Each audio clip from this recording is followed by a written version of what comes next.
Today, countries gathered together to discuss world geopolitical security. The highlight of the event was the speech by the Vice President of the United States, James David Vance, who made some interesting remarks. Russia and China are not the main threats to Europe. The main threat is from within.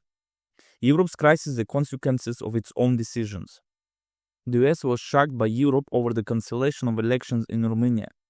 Vance called on Europe not just to talk about democratic values, but to live with them. Commenting on the decision of the Romanian authorities to cancel the elections due to suspicions of outside interference, the vice president said, "If your democracy is collapsing because of digital advertising from another country, then it was not very strong to begin with." The migration crisis in Europe did not arise in a vacuum. It is the result of a series of conscious decisions made by policymakers across the continent. His speech was a cold shower for many guests who love hearing about imaginary wars between democracies and dictators. The US pointed out the fall of democratic constitutions in Europe, which we witnessed in the last 4 or 5 years. Instead of being the best union, it became the old Soviet Union with politicians who did not want to work but to fight imaginary enemies. Brussels began canceling elections and pressuring countries to get pro-Brussels or pro-Biden American politicians. The EU pressured Romania to cancel an election because the winner used TikTok in his campaign. He was immediately blamed by the Western media as a pro-Russian candidate. But now he has become more popular and he's going to for the next election with more support. This is what the EU has become. Total propaganda, pressure on parties and countries, economic embargoes, and most importantly, war. Before J.D. Vance and after him, European politicians have given speeches. Compare the two.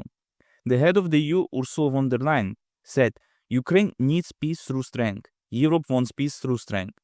2 years ago, Europe tried to defeat Russia in battle.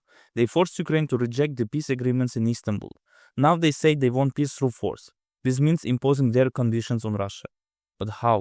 If Ukraine loses and does not have soldiers? By drafting 18-year-old kids. Zelensky Ukraine has started a new contract draft campaign for young people between 18 and 25. Zelensky is offering money, a university education, and a house to those who sign up.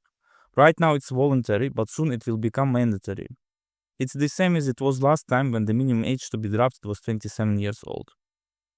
Later, Zelensky got up to the microphone and we heard more pro-war statements.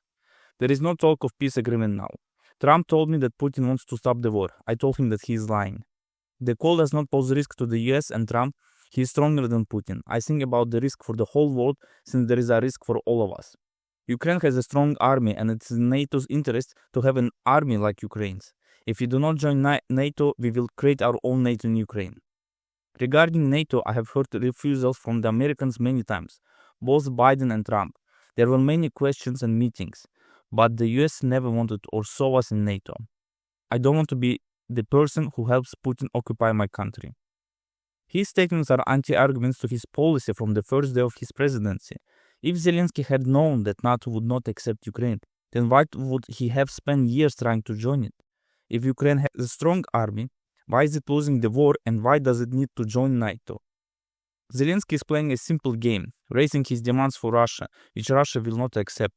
He wants Europe to join the negotiations, but Russia does not want to. He is begging for security guarantees, weapons, and the right for an army of 1.5 million, which would never support Russia.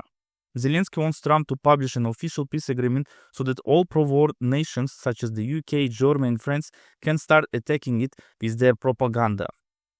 This whole situation with Trump's pro-peace and pro-war Europe is actually a part of Trump's strategy.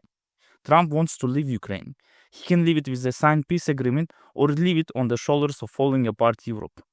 Ultimately, his goal is to end American involvement in Biden's Ukrainian NATO project.